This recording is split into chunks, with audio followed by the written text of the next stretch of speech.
সৌহার্দ্যপূর্ণ সম্পর্ক বিদ্যমান রাখা, সম্পর্কের পর্যায়টা সমুন্নত রাখা। আমি যুবদলের সাধারণ সম্পাদক হিসেবে বগুড়াতে রাজনৈতিক এই সফর আমার প্রথম সফর। বগুড়া জেলায় প্রথম আসা কোনো রাজনৈতিক প্রোগ্রাম কিংবা অন্য যে কোনো কারণেই হোক বগুড়াতে আমি কিন্তু এর আগে আসি নাই। সুতরাং আমার মধ্যে কিন্তু বগুড়া নিয়ে একটি আবেগ সারা জীবনই কাজ করেছে, কারণ শহীদ রাষ্ট্রপতি জিয়াউর রহমান এই বগুড়ার সন্তান, দেশনায়ক তারেক রহমান এই বগুড়ার সন্তান। এই বগুড়াতে আসতে পেরে আমি অত্যন্ত আনন্দিত, গর্বিত, মহান আল্লাহর দরবারে শুকরিয়া আদায় করছি। আলহামদুলিল্লাহ, দেশনায়ক তারেক রহমানকে ধন্যবাদ জানাচ্ছি। এখানে উপস্থিত আছেন বগুড়া জেলা বিএনপির সম্মানিত সভাপতি পৌর মেয়র জনাব রেজাউল করিম বাদশা, আরেকজন আমাদের আরেক ভাই উপস্থিত আছেন যিনি জেলা যুবদলকে নেতৃত্ব দিয়েছেন, খায়রুল বাদশাহ উপস্থিত আছেন। আমার যুবদলের কেন্দ্রীয় অনেক নেতৃবৃন্দ, যাদের না পরিচয় ইতিমধ্যে আপনারা পেয়েছেন, আমি পর্যায়ক্রমে তাদের নাম বলবো। আসলে এই অনুষ্ঠানটাকে তো কোনো আমি আনুষ্ঠানিকতার বড়কে বেঁধে রাখতে চাই নাই।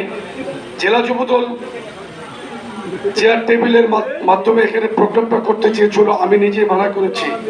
আমি বলেছি আমি একটা নতুন ধরনের প্রোগ্রাম করতে চাই, মাটিতে বসে করব। আমি নিজে, তারা বিশ্বাস করতে পারতেছিল না যে সেন্ট্রাল সেক্রেটারি কিংবা প্রেসিডেন্ট মাটিতে বসে প্রোগ্রাম করবে, এটা তারা বুঝতে পারতেছিল। এইমাত্র আমাকে জেলার এক নেতা বলতেছিল, গতকালকে যখন এই প্রোগ্রামটা শুনেছিলাম তখন মনে মনে আনন্দ পাচ্ছিলাম না, কিন্তু এখন ভালো লাগতেছে।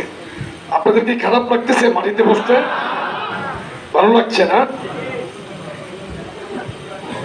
আসলে দেশটা তারেক রহমান কি বলতেছেন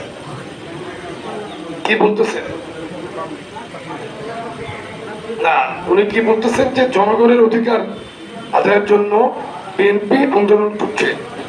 বিএনপি কিন্তু ক্ষমতায় যাওয়ার জন্য আন্দোলন করছে না, মানুষের ভোটের অধিকারকে ফিরিয়ে আনার জন্য আন্দোলন করছে। আমরা কিন্তু বলতেছি না আমাদেরকে ধানের শীষে ভোট দেন, আমরা বলতেছি মানুষের ভোটের অধিকার মানুষ ফিরে পাক, সেজন্য বিএনপি আন্দোলন করছে। একমাত্র এই ফ্যাসিস্ট সরকারের বিরুদ্ধে বিএনপি কিন্তু আন্দোলন করছে। এই স্বৈর শাসকের বিরুদ্ধে আন্দোলন করতে কিন্তু হিম্মত লাগে। আমরা কি সরকারি দলের চামচামি করতে পারতাম না হালুয়া রুটির জন্য? এটা কি করতেছি? আপনারা করতেছেন না, আমি করতেছি না। আমি আজকে 39 বছর এই দল করছি, জেল জুলুম হুলিয়া মোকাবেলা করেই কিন্তু রাজপথে থাকার চেষ্টা করছি, আপনারা করছেন।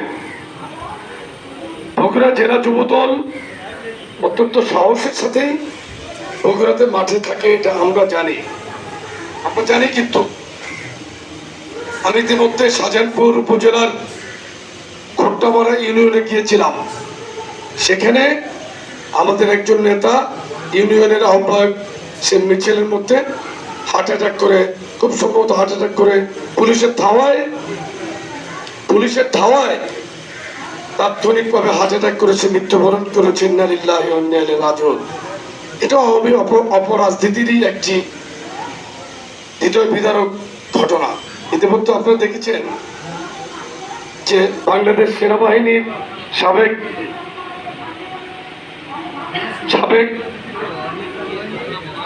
সেনাপ্রধানকে আব্দুল আজিজকে আমেরিকা স্যাংশন দিয়েছে।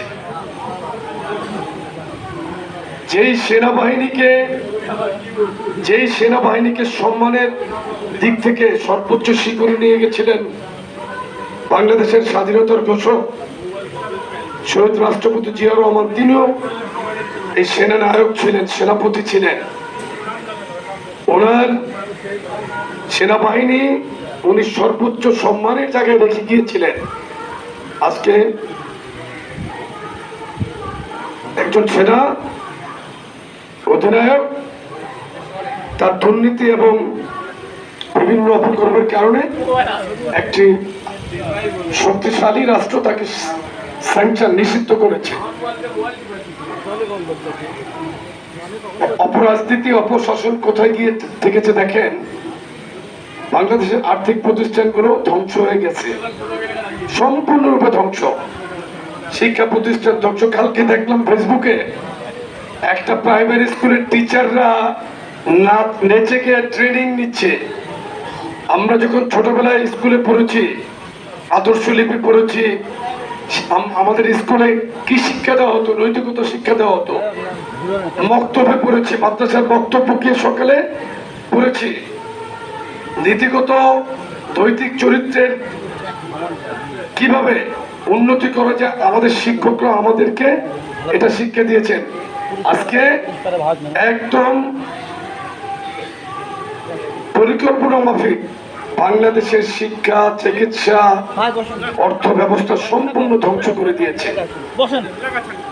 বাংলাদেশের তিনবারের সাবেক প্রধানমন্ত্রী বিএনপি চেয়ারপারসন অত্যন্ত ভদ্র সজ্জন একজন মহিষী নারী, যাকে অন্যায়ভাবে একটি মিথ্যা মামলায় জেলখানায় বন্দী রেখে পরবর্তীতে গৃহবন্দী করে রাখা হয়েছে। দেশটার তারেক রহমান আজকে 17 বছর যাবৎ মিথ্যা মামলা ফরমাইশি সাজায় দিয়ে তাকে দেশের বাইরে নির্বাচনে থাকতে বাধ্য করা হচ্ছে। ওনাদের যে ত্যাগ এবং তিতিক্ষা এই দেশের জন্য, চিন্তা করেন, ওনারা কিন্তু কম্প্রোমাইজ করে না অন্যায়ের সাথে। কিসের জন্য আজকে ওনারা এই জেলবন্দি বিদেশে অবস্থান করছেন? দেশের জন্যই কিন্তু, দেশের জন্যই কিন্তু এই ত্যাগ স্বীকার করছেন। দেশটা তারেক রহমানের মনে কি চায় না বগুড়াতে এসে ঘরে যাওয়ার জন্য?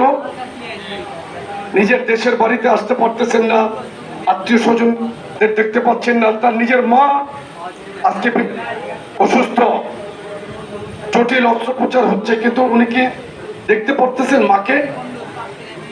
উনি ওনার ভাই মারা গেছেন, তাকে দেখতে পেরেছেন? এর চেয়ে দুঃখ কষ্ট কি কিছু আছে? এর থেকে বেশি দুঃখ কষ্টে কি আমরা আছি?